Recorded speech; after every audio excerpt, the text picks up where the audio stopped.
आइए हम आज कृष्ण जन्माष्टमी के बारे में डिस्कस करते हैं। अच्छी तरह से याद रखिए, कभी जो एक हम लोग कैलेंडर बनाते हैं ईसवी और ईसा पूर्व, एक तो ये है, दूसरे भारत में विक्रम संवत ये सब लिखते हैं, ये सब बाद में आया है। प्राचीन भारत में कैलेंडर जो तिथियां होती थी स्टार के पोजीशन पर होती थी, सूरज और चांद का पोजीशन क्या है उस पर होती थी, तो इसमें कोई दिक्कत नहीं है। मान लें कि हम कृष्ण के भक्त हैं तो हमारा कैलेंडर शुरू हुआ जब से कृष्ण भगवान पैदा हुए, हम नंबर 1 शुरू करेंगे वहाँ से। फिर हम राम भक्त हैं तो हम कैलेंडर शुरू करेंगे जहाँ राम हुए थे। अब हम बहुत ही प्रतापी राजा विक्रमादित्य हैं, अब कैलेंडर हमारे नाम से शुरू होगा, विक्रम संवत। फिर जीसस क्राइस्ट से लोग बहुत प्रेम किए तो कैलेंडर जीसस के पहले BC, जीसस के बाद AD ये शुरू हुआ। ये सब जो है क्षणिक है। ये सार्वकालिक जो तिथियां हैं ये स्टार पर बेस्ड होनी चाहिए।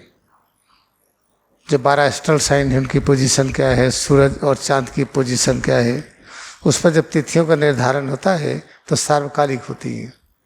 इसकी चर्चा हम लोग करेंगे। फिर आज हम जन्माष्टमी पर्व पर आते हैं।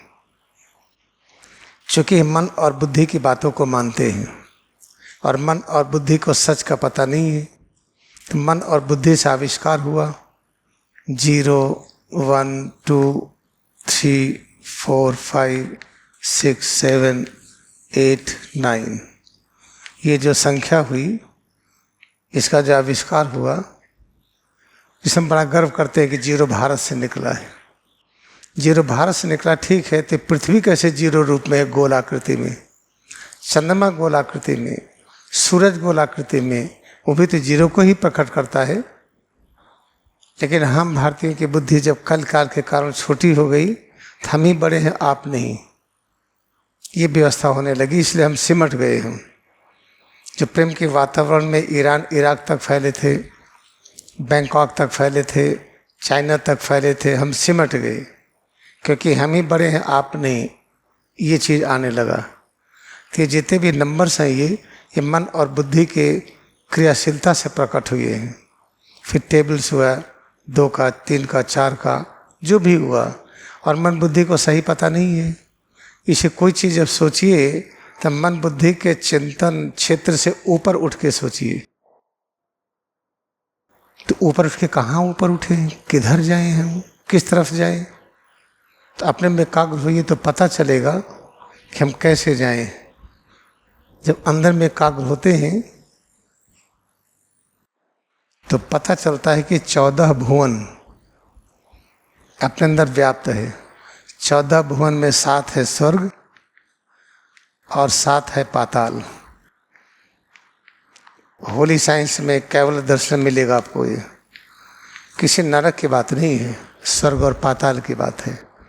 ये मिलकर के 14 हुआ है। अगर हम 6ठा स्वर्ग लें,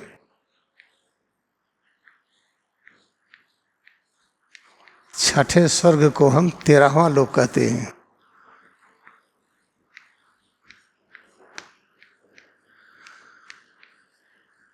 और यहीं से शुरू होता है धर्म क्षेत्र। धर्म क्षेत्र क्या है, जोड़ने की क्रिया। जब हम 13वें लोक में पहुंचते हैं ध्यान करते करते, 6ठे स्वर्ग पर हमें जोड़ने का विज्ञान आता है। जब जोड़ने का विज्ञान आता है तो कहते हैं धर्म क्षेत्र है। इससे कृष्ण भगवान कहते हैं जहाँ धर्म है वही मैं हूँ।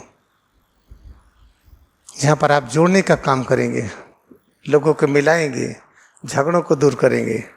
किससे जुड़ेंगे हम, शक्ति से, शांति से, ज्ञान से, आप से, पूरी ब्रह्मांड से। ये है जुड़ना। जब जुड़ने की क्रिया करें तो हम 13वें लोक में गए, तो उसी समय हम कृष्ण का दर्शन कर पाएंगे। कहाँ, अपने अंदर। कृष्ण कहाँ, हृदय में है। हृदय किस जगह है, इस कूटस्थ के अंदर है। जब कृष्ण का जन्म हुआ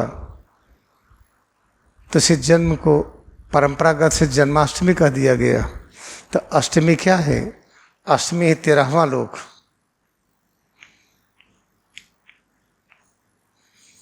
कहते हैं कृष्ण का जन्म अष्टमी को हुआ, ठीक है, तो जब कृष्ण का जन्म अष्टमी को हुआ तो कृष्ण तो अपने अंदर भी है ना, तो अपने अंदर जन्म कैसे होगा उनका, इस पर विचार करिए।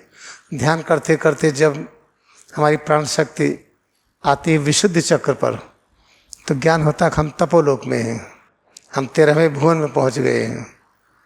हमारे अंदर ज्ञान हो गया है, धर्मराज का ज्ञान, जो युधिष्ठिर का ज्ञान था, तो जहाँ धर्म वहीं कृष्ण भगवान। ये सब चीज़ क्रियायोग ध्यान करने से मिलता है। इन्हीं का आज 8 तारीख है, चलो जन्माष्टमी मना लें, आज अष्टमी है भाई। ये सब बुद्धि की लीला है, ये मन की लीला है, वो सच नहीं है। वो जब क्रियायोग ध्यान करिए तो प्राण शक्ति अंदर प्रवेश करने के बाद ऊपर उठती है, विशुद्ध चक्र में आते ही, वहाँ एकाग्र होते ही पता चलता कि हम 13वें लोक में पहुँच गए हैं, जिसको तपोलोक कहते हैं। इस 13वें लोक को हम तपोलोक कहते हैं। तपोलोक को स्फीयर ऑफ इटर्नल पेशेंस कहते हैं। अनंत धैर्य का लोक है। इसमें अनंत कामना होती है, कामनेस होती है, परम शांति होती है। उस समय जब परम शांति, तभी तो आप देख पाएंगे सच। तो जन्माष्टमी का ये अर्थ होता है, हम क्रिया ध्यान करके जब हमारी ये प्राण शक्ति अंतर्मुखी हो करके जब सुषुम्नागामी होती है और जब विशुद्ध चक्र पर एकत्र होती है, तब कृष्ण का जन्म हो जाता है। फिर पता चलता है कृष्ण भगवान तारी यहीं अपने हृदय में ही है। कृष्ण का जन्म होते ही फिर सारा वार्तालाप होता है उनसे। अंदर से जो बोलते हैं वही है जो जीसस ने कहा, जो नानक देव ने कहा, जो कबीर साहब ने कहा, जो मोजेज ने कहा था, जो भगवान राम और कृष्ण ने कहा था, जो गौतम बुद्ध महावीर स्वामी कहे थे, जो लहरी महर्षि आदि ये सब कहे थे। एक ही चीज़ कहेंगे, अलग अलग नहीं। अगर लगता सब अलग अलग कहे हैं तो हम झगड़ा उत्पन्न करने का एक तरीका ढूंढ रहे हैं। इसीलिए क्रिया योग ध्यान करने पर जब हमारे मन एकाग्र होते होते अपना सुषुम्ना के अंदर प्रवेश करके ऊपर उठता है, जैसे विशुद्ध चक्र पर एकाग्र होता है, तैसे कृष्ण भगवान का दर्शन हो जाता है। कृष्ण जन्म ले लिए, इतना बस समझिएगा, बहुत ज़्यादा सुनने की आवश्यकता नहीं है।